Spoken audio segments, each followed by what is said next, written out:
Hello बच्चों, class 10th board की class और उसका भी एक बड़ा important chapter carbon and its compound.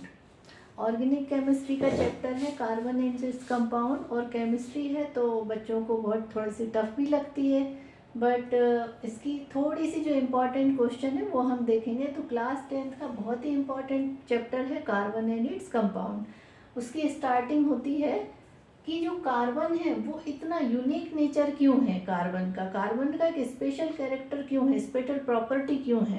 ठीक है, तो मैं सिर्फ यहाँ देख रही unique nature of carbon. Carbon का यूनिक नेचर में 3 पॉइंट्स हैं। फर्स्ट है इसकी tetravalency, second is covalent bond means sharing of electron, and third है catenation property. These 3 properties are very important property of carbon, इसीलिए इसका इतना यूनिक नेचर है, इतना वास्ट इसके जो कंपाउंड्स होते हैं। ठीक है, तो कार्बन का फर्स्ट जो यूनिक नेचर है जो इसे स्पेशल बनाता है वो है tetravalency. What is the meaning of tetravalency? Tetravalency means 4 valency. तो how is the 4 valency of carbon? Atomic number carbon का होता है 6 atomic number means it has 6 proton and 6 electrons. ठीक है, एटॉमिक नंबर 6 है। Now what is the electronic configuration? Atomic number 6 electronic configuration is 2 and 4. So how many electrons are there in its outermost orbit? There are 4 electron in its outermost orbit. आपको पता है किसी भी atom को stability के लिए कितने electron चाहिए होते हैं? 8 इलेक्ट्रॉन चाहिए होते हैं। ठीक है, 2 या 8, हाइड्रोजन को 2 and remaining it's 8 electron should be in outermost orbit. और यहाँ इसके आउटरमोस्ट ऑर्बिट में 4 इलेक्ट्रॉन हैं, इसलिए ऑलरेडी 4 इलेक्ट्रॉन है, मतलब how many electrons it needed 4 electrons, इसलिए इसकी वैलेंसी टेट्रा मीन्स 4 वैलेंसी है। ठीक है, so first nature special nature है कार्बन का, इसकी टेट्रा वैलेंसी है। तो टेट्रा वैलेंसी है तो इसमें क्या स्पेशल बात है? तो हो सकती है नहीं, उसका आगे जो नेक्स्ट पॉइंट है उससे रिलेटेड है। First tetra valency, 4 valency of carbon, it needs 4 electrons to get stability. ठीक है, इसको 4 इलेक्ट्रॉन है और 4 इलेक्ट्रॉन और चाहिए।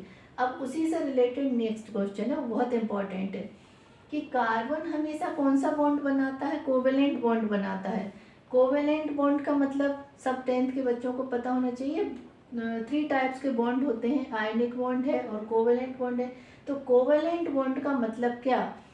कोवेलेंट के नीचे मैंने लिखा है sharing of electrons. Covalent bond होता है जिसमें हम शेयरिंग ऑफ इलेक्ट्रॉन करते हैं। एक होता है आयनिक बॉन्ड या इलेक्ट्रोस्टैटिक बॉन्ड, जिसमें हम आयनिक बॉन्ड में आयन बनते, एक एटम दूसरे को इलेक्ट्रॉन देता है और दूसरा उससे लेता है। ठीक है, लेकिन ये जो कोवेलेंट बॉन्ड है शेयरिंग ऑफ इलेक्ट्रॉन करते हैं। कैसे? इस कार्बन के पास 4 इलेक्ट्रॉन है और इसको और 4 इलेक्ट्रॉन चाहिए, तो ये क्या करेगा?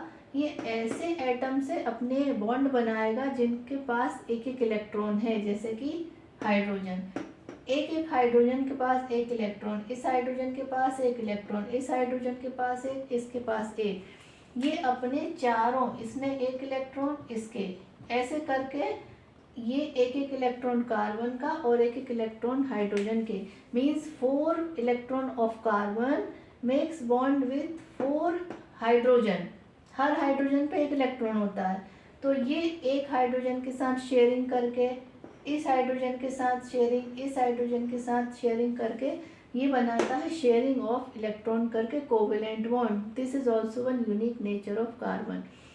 जब कोई कोवेलेंट बॉन्ड बना पाता है तो उसके बहुत वास्ट एलिमेंट, उस एलिमेंट के बहुत वास्ट कंपाउंड बन सकते हैं, बहुत सारे। ठीक है, तो एक इसकी टेट्रावेलेंसी है, सेकेंड है कि it may covalent bond with any other elements. ठीक है, इस कारण इसके बहुत सारे कंपाउंड बन जाते हैं। फर्स्ट एग्जांपल है मीथेन, जो कि ऑर्गेनिक केमिस्ट्री का कार्बन एंड इट कंपाउंड में, हम ऑर्गेनिक केमिस्ट्री पढ़ रहे हैं तो ऑर्गेनिक केमिस्ट्री का फर्स्ट एलिमेंट मीथेन। ठीक है, जिसमें एक कार्बन है।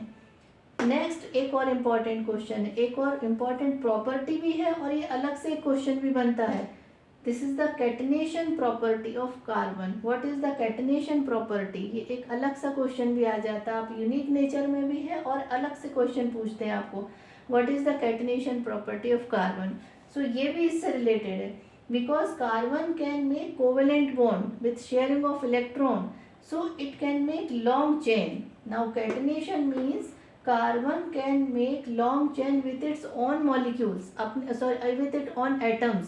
अपने ही दूसरे एटम के साथ जो कार्बन का एटम है वो लॉन्ग चेन बना लेता है, उसको हम बोलते हैं कैटनेशन प्रॉपर्टी. जैसे कि ब्यूटेन C4H10, ब्यूटेन का फॉर्मूला है C4H10. तो उसको देखो, इसको जब मैं ये ब्रांच फार्मूला बनाऊंगी तो देखो आप, कार्बन ने अपने ही दूसरे एटम्स के साथ शेयरिंग ऑफ इलेक्ट्रॉन करके लॉन्ग चेन बना लेता है, बहुत लंबी लंबी चेन, उसको बोलते हैं catenation property. So this is the unique nature of carbon. जब आप ये चैप्टर स्टार्ट करेंगे तो ये आपको फर्स्ट स्टार्टिंग में पता होना चाहिए, ये 3 चीज: tetravalency, covalent bond, sharing of electron and catenation property. First tetravalency, carbon की 4 वैलेंसी होती है, it's needs 4 electron to get stability. Second, it can make covalent bond by sharing of electron, just like methane, ethane, propane वगैरह. तो methane मैंने दिखाया है कि दूसरे एटम के साथ इलेक्ट्रॉन का शेयरिंग करेगा. इसके कारण इसके जो एक और नेचर आता है catenation property, most important property of catenation, एक लॉन्ग चेन बनाता है. कार्बन अपने ही दूसरे एटम के साथ लॉन्ग चेन बना लेता है. This is known as catenation property. For example butane, pentane etcetera. This is the unique nature of carbon. I think you now have understood.